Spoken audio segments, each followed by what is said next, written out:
imagine um salão real em Lisboa. No século XVII, à luz trêmula das velas, a elite do Império Português se reúne. Duques conversam em voz baixa, condes exibem medalhas. Marqueses disputam proximidade com a corte, o ar cheira cera, vinho e poder. E então, uma figura entra no salão. Não é um europeu nascido em Coimbra, não é um fidalgo de linhagem castelhana, não é um cavaleiro vindo de Roma ou da Flandres, é um homem nascido no Brasil. Ele veste uma farda de Capitão Mor. No peito, ostenta a cruz da Ordem de Cristo Menos, a mesma ordem que financiou as grandes navegações portuguesas. A mesma cruz pintada nas velas das caravelas que cruzaram o Atlântico. Mas há algo que rompe completamente a lógica daquela cena. Sua pele traz a marca do sol tropical. Seu corpo carrega a experiência da mata. Seus traços são os traços dos povos originários do Brasil. E ainda assim, ou melhor, por isso mesmo, ele é tratado ali como dom. Não como curiosidade exótica. Não como mascote da corte. Não como troféu humano. Mas como aliado político, como comandante militar. Como nobre reconhecido pela coroa, essa não é uma ficção alternativa. Não é fantasia histórica. Não é exagero retórico. Essa é uma parte real, complexa e quase esquecida da história do Brasil. Durante séculos, a colonização portuguesa não se sustentou apenas com espadas, cruzes e canhões. Ela também dependeu de alianças, tratados, casamentos políticos, promessas de terra, honras militares e títulos de distinção dados a chefes indígenas. Por muito tempo, o Brasil não foi apenas uma colônia de exploração. Foi também um tabuleiro de negociação entre mundos diferentes. E nesse tabuleiro, líderes indígenas ocuparam lugares que a maioria de nós jamais aprendeu na escola, o lugar de estrategistas, o lugar de fundadores, o lugar de intermediários diplomáticos, o lugar de nobres. Neste vídeo, vamos mergulhar nessa história enterrada. Você vai descobrir por que a coroa portuguesa precisou criar uma aristocracia indígena. Como guerreiros tupis e temiminós se tornaram capitães mores. Por que alguns receberam terras, soldos, brasões e o tratamento de dom. E por que, mais tarde, essa memória foi empurrada para as margens da narrativa nacional. Porque, em algum momento, foi preciso apagar da lembrança coletiva uma verdade incômoda. Os povos indígenas não foram apenas vítimas da colonização. Em muitos momentos, foram protagonistas decisivos dela. E talvez nenhuma pergunta seja mais perturbadora do que esta, se isso tudo foi real, porque quase ninguém sabe. Quando pensamos na colonização do Brasil, é comum imaginar um movimento inevitável: Portugal chega, domina, organiza e impõe sua vontade. Mas a realidade dos séculos XVI e XVII era muito menos estável e muito mais perigosa para os portugueses. O território brasileiro era vasto demais, a costa era longa demais, a floresta era densa demais. E a presença portuguesa, nos primeiros tempos, era frágil demais. Portugal não tinha homens suficientes para ocupar o litoral inteiro, muito menos para controlar o interior.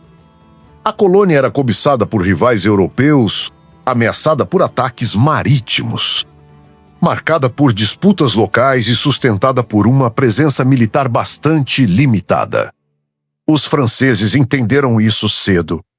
No século XVI, tentaram construir no Rio de Janeiro a chamada França Antártica, uma colônia apoiada por alianças com grupos indígenas inimigos dos portugueses. No norte, outros interesses estrangeiros rondavam constantemente a costa. Mais tarde, os holandeses fariam no Nordeste uma investida ainda mais profunda, atingindo justamente a região mais valiosa da América Portuguesa, a área produtora de açúcar. A verdade é simples e brutal: Portugal não tinha força para vencer sozinho. E isso muda completamente a maneira como devemos olhar para a formação do Brasil.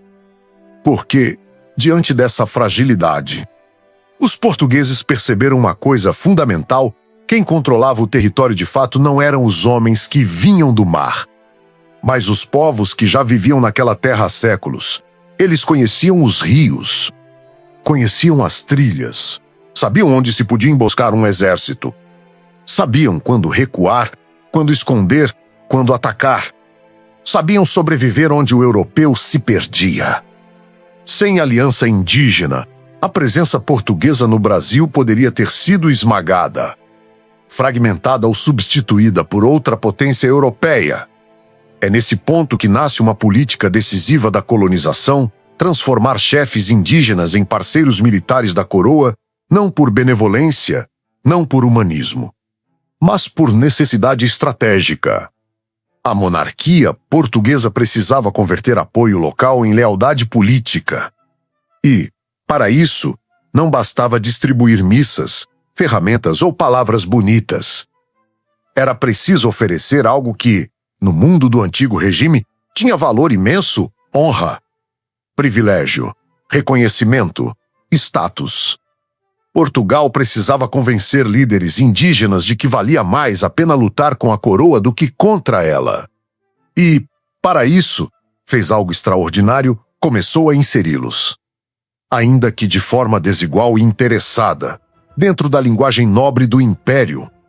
Foi assim que surgiram títulos, patentes, mercês, doações, isenções, salários reais e distinções simbólicas dirigidas a homens indígenas que se mostraram indispensáveis na guerra. Em outras palavras, o Império não apenas tolerou chefes indígenas. Em vários momentos, ele os promoveu.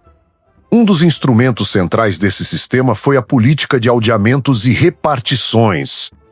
Na aparência, esses espaços eram apresentados como núcleos de catequese e civilização. Na prática, também funcionavam como centros de organização de mão de obra, defesa territorial e recrutamento militar. É importante entender isto com clareza. As aldeias não eram apenas instituições religiosas. Elas eram peças da máquina colonial. Ali se concentravam populações aliadas. Ali se reorganizavam redes de lealdade. Ali se treinavam contingentes para a guerra. Ali se criava uma ponte entre a ordem indígena e a ordem portuguesa. Para a coroa, cada aldeia fiel significava homens mobilizáveis, rotas seguras, defesa contra invasores e maior controle sobre a terra. Para muitos chefes indígenas, a aliança significava outra coisa: acesso a armas, proteção contra povos rivais, reconhecimento político, vantagens econômicas e prestígio dentro de uma nova ordem que estava surgindo. Isso não era submissão automática, era negociação. E negociação entre forças reais. Quando um líder indígena aceitava ser aliado da coroa, ele não estava simplesmente deixando de ser quem era para se tornar um português de segunda categoria. Em muitos casos, ele estava reposicionando seu povo dentro de um cenário novo, tentando sobreviver, preservar a autoridade e obter vantagens concretas. Nesse contexto, cargos como de capitão dos índios ganham um peso enorme. Não eram títulos decorativos. Tinham função militar, política e simbólica. Esses chefes comandavam expedições, organizavam contingentes indígenas, participavam da defesa de cidades, mediavam conflitos e representavam interesses locais diante das autoridades coloniais. Em momentos de guerra, sua presença podia significar a diferença entre a vitória e o desastre. E a monarquia sabia disso. Por isso, a concessão de honrarias era parte de uma lógica imperial muito precisa: recompensar a fidelidade e tornar visível essa fidelidade para todos. No universo português, poder não se exercia apenas pela força, ele se encenava. E para encenar o poder, era preciso tornar pública a hierarquia. Um chefe indígena aliado recebia roupas, insígnias, armas, nomes cristãos, às vezes soldos, às vezes tensas, às vezes terras, às vezes privilégios jurídicos. Tudo isso comunicava ao restante da colônia uma mensagem política muito clara: aquele homem não era um simples subordinado. Era um servidor premiado do rei, um aliado elevado. um nobre funcional do império. Essa era a linguagem da monarquia. E ela foi usada no Brasil com muito mais sofisticação do que os livros didáticos costumam admitir. Se existe um nome que simboliza essa aliança entre poder indígena e estratégia portuguesa, esse nome é Araribóia. Chefe dos Temiminós, Araribóia entra na história como uma das figuras decisivas na luta contra a presença francesa no Rio de Janeiro. No século XVI, a Guanabara era um espaço profundamente disputado. Os franceses não estavam ali apenas para fazer comércio eventual. Eles tentavam construir base, influência e alianças duradouras. E, para isso, contavam com apoio indígena de grupos inimigos dos portugueses. O destino da região estava em aberto. Nada garantia que aquele pedaço do litoral se tornaria, no futuro, o coração político do Império Português na América. É nesse contexto que Araribóia e seus guerreiros ganham protagonismo. Aliado dos portugueses, ele participa das ofensivas decisivas contra as posições francesas e seus parceiros locais. Seu conhecimento do território, sua capacidade de liderança e a força militar de seus homens foram essenciais na consolidação portuguesa na região. Sem alianças como essa, o projeto luso na Guanabara teria sido muito mais frágil. E Araribóia foi recompensado, recebeu distinções. Recebeu reconhecimento. Foi associado à fundação de um novo núcleo de ocupação que daria origem a Niterói. Seu nome passa a ocupar um lugar singular na memória política da colonização. Observe a profundidade disso. Um chefe indígena não aparece aqui como obstáculo passivo ao avanço colonial, ele aparece como agente de fundação. É um papel enorme, é um papel estrutural. É um papel que muda a geografia do poder no Sudeste. A figura de Araribóia desmonta a imagem simplista do indígena reduzido a dois extremos, ou o inimigo selvagem, ou a vítima silenciosa. Ele foi uma liderança ativa num cenário de guerra internacional. E vale insistir num ponto, isso não significava igualdade plena com a nobreza europeia. O império era hierárquico, racializado e brutal. Mas dentro dessa hierarquia, certos chefes indígenas alcançaram um nível real de distinção e influência. Araribóia foi um deles. Sua trajetória nos mostra algo fundamental. A construção do Brasil português não foi apenas uma obra europeia imposta de cima para baixo. Ela também foi moldada por lideranças locais que souberam agir, negociar, combater e influenciar os rumos da história. Se o Rio de Janeiro se firmou como cidade portuguesa, isso se deve, em parte decisiva, a esse tipo de aliança. E essa constatação por si só já deveria ser suficiente para mudar a forma como ensinamos a origem do país. Se Araribóia ajuda a explicar a consolidação portuguesa no Sudeste, Felipe Camarão ajuda a explicar a sobrevivência do Império no Nordeste. Seu nome ecoa sobretudo nas guerras contra os holandeses, um dos momentos mais críticos da história colonial brasileira. No século XVII, a invasão neerlandesa não foi uma simples escaramuça. Ela atingiu o centro econômico da colônia. O açúcar pernambucano tinha valor internacional. Controlar essa região significava controlar riqueza, logística e influência no Atlântico. Os holandeses trouxeram navios, soldados, organização e ambição e encontraram resistência. Entre os grandes nomes dessa resistência está Antônio Felipe Camarão, muitas vezes lembrado apenas de forma lateral, como se fosse um coadjuvante exótico numa guerra de brancos. Mas essa leitura o diminui profundamente. Felipe Camarão foi um comandante. Foi um articulador. Foi um líder cuja presença tinha valor estratégico concreto. Ligado aos potiguaras, ele se destacou como chefe militar das forças indígenas aliadas à coroa portuguesa. Sua participação nas campanhas do Nordeste foi marcada por mobilidade, conhecimento do terreno e capacidade de conduzir táticas que os exércitos europeus nem sempre dominavam. Enquanto formações militares do Velho Mundo pensavam a guerra em termos de frente, campo aberto, fortificação e linha de choque, Os contingentes indígenas aliados eram decisivos em outro nível: reconhecimento, emboscada, ataque rápido, desarticulação de suprimentos, domínio de ambientes hostis. A mata, os mangues, os caminhos secundários, os ritmos da paisagem menos, tudo isso fazia parte da guerra. E nesse tipo de cenário, Camarão era um pesadelo para o inimigo. Seu prestígio cresceu tanto que a monarquia lhe concedeu mercês extraordinárias. Ele recebeu honras, soldo, distinções e o tratamento reservado a homens que serviam diretamente ao rei. Sua imagem foi associada à fidelidade militar e à defesa da monarquia. Pense na dimensão disso. Um indígena do Brasil atuando no centro de uma guerra imperial atlântica. Reconhecido como o peixe da defesa da coroa, não se trata de folclore patriótico. Trata-se de política imperial. Em batalhas que mais tarde seriam celebradas como fundadoras de uma identidade militar brasileira, a chamada ala de índios não era figurante, era força de combate real. E Felipe Camarão não era uma decoração simbólica dessa força. Era seu nome principal.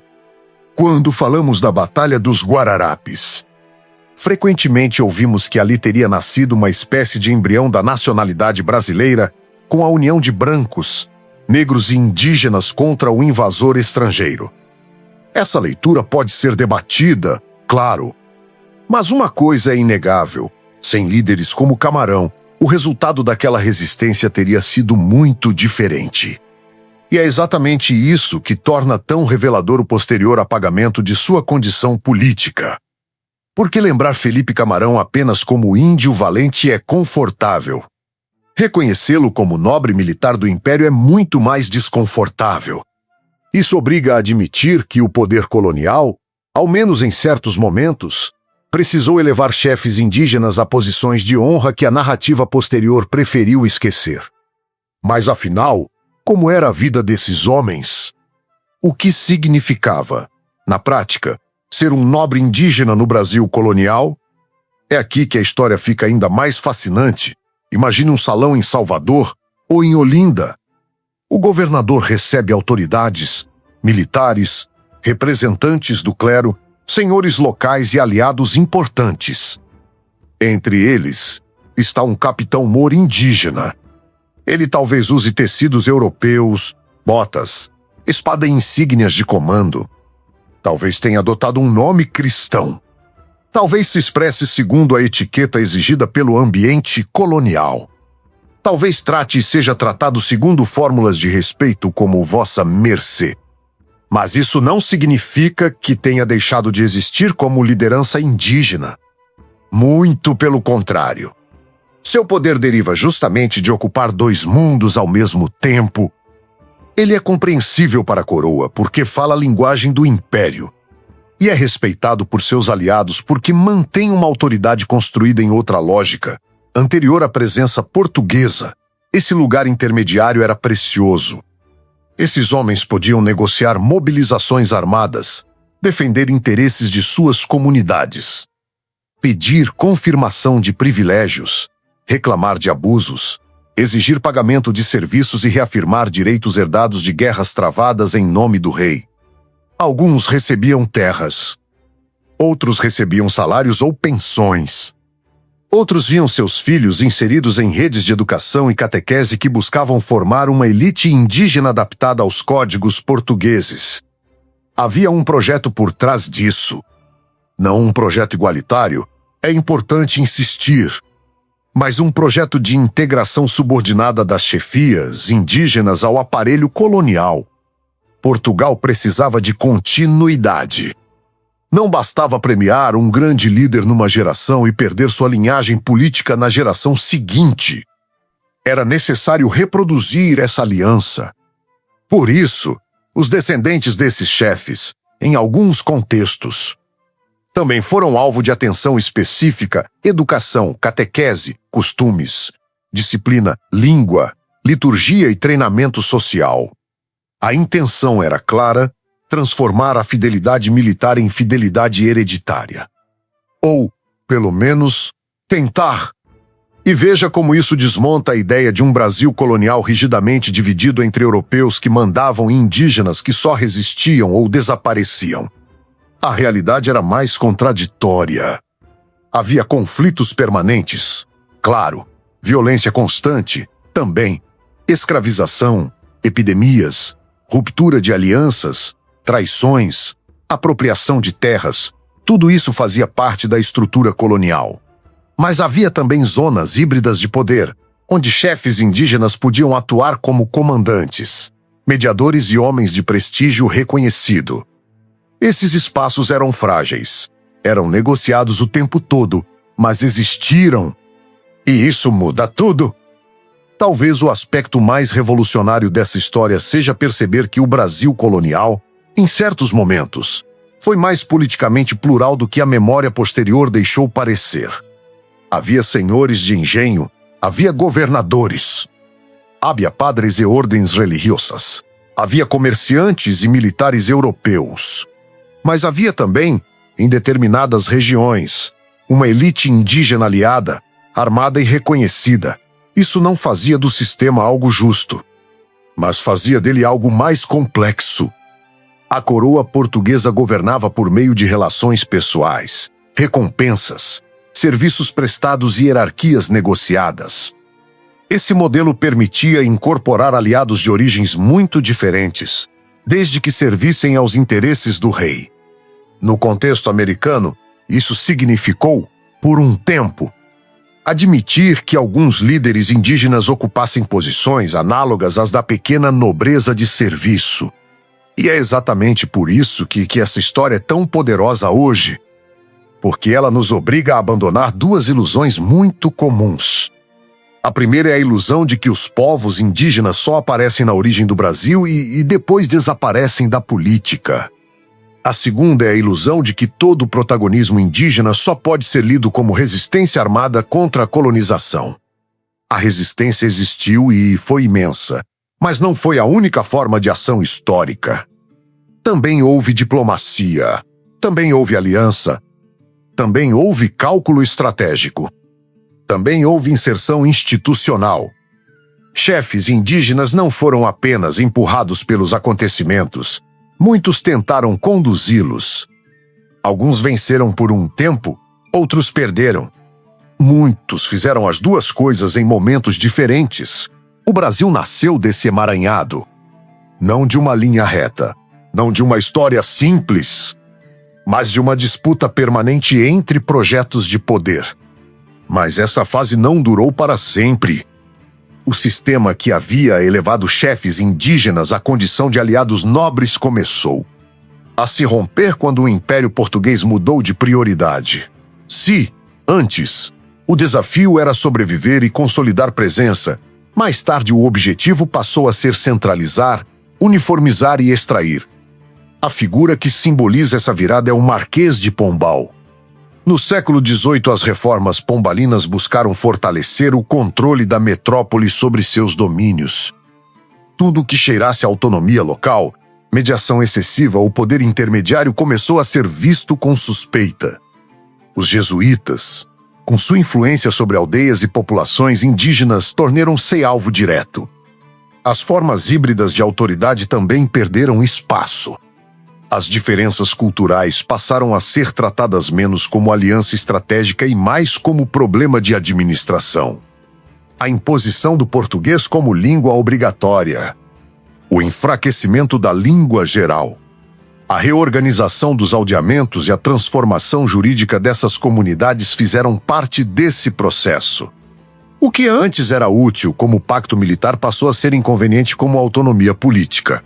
E então começa o apagamento. Os títulos deixam de ter o mesmo peso. As distinções passam a ser ignoradas ou esvaziadas. As terras anteriormente reconhecidas tornam-se mais vulneráveis à cobiça de colonos, autoridades locais e grandes proprietários.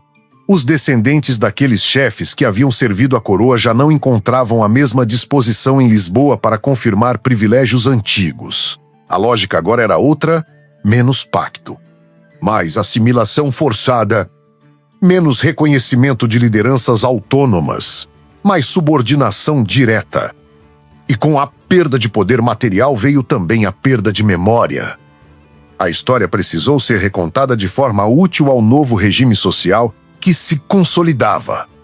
O indígena já não podia aparecer como nobre, não podia aparecer como proprietário legítimo, não podia aparecer como senhor de autoridade reconhecida, não podia aparecer como fundador político, porque isso complicaria demais a expansão da sociedade lusobra sobre suas terras. Era mais conveniente Ribexelau a outra imagem, a do ser primitivo, a do obstáculo, a da vítima sem agência, ou a do remanescente condenado ao desaparecimento. Apagar um indígena poderoso era uma forma de legitimar a tomada do que havia sido dele. E esse apagamento foi tão eficiente que ainda hoje muita gente estranha quando descobre que houve indígenas.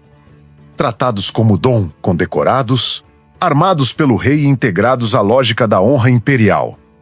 Mas estranhar isso talvez revele menos sobre o passado do que sobre a forma como o passado foi filtrado até chegar a nós, hoje. Quando olhamos para o Brasil, costumamos imaginar que sua formação foi obra quase exclusiva de reis europeus, navegadores, bandeirantes, padres e senhores de engenho. Mas essa visão é incompleta. Porque o Brasil também foi forjado por homens que a história oficial colocou na sombra. Homens como Araribóia. Homens como Felipe Camarão. Lideranças indígenas que lutaram, negociaram, fundaram, comandaram e moldaram o destino político da colônia.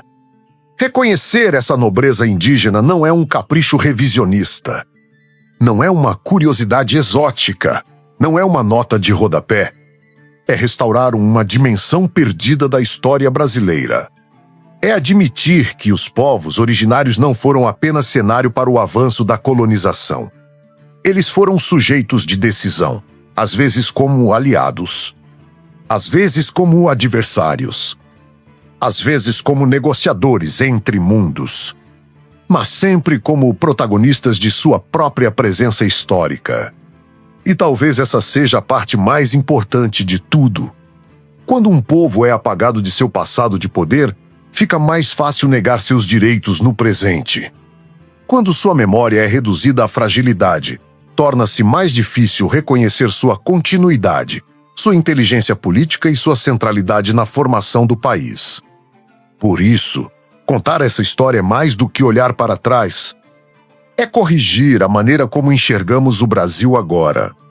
As fronteiras deste país, suas cidades, suas vitórias militares e sua própria sobrevivência colonial passaram, em momentos decisivos, pelas mãos de líderes indígenas. Eles não foram figurantes. Não foram detalhe, não foram acidente, foram parte do centro. E talvez seja justamente por isso que precisaram ser esquecidos. Mas esquecer não é o mesmo que apagar para sempre. Porque toda vez que uma história enterrada volta à luz, ela desarruma o conforto das versões simplificadas. E poucas histórias desarrumam tanto quanto esta. A de um Brasil em que chefes indígenas sentaram-se à mesa do poder. Vestiram as insígnias do império, receberam honras régias e ajudaram a decidir o destino de uma colônia que, mais tarde, se tornaria um país. Se este documentário fez você enxergar o passado brasileiro com outros olhos, deixe seu like e se inscreva no canal. Porque conhecer a história é, às vezes, a única forma de devolver dignidade àqueles que foram expulsos dela. Até o próximo documentário. Fiquem bem!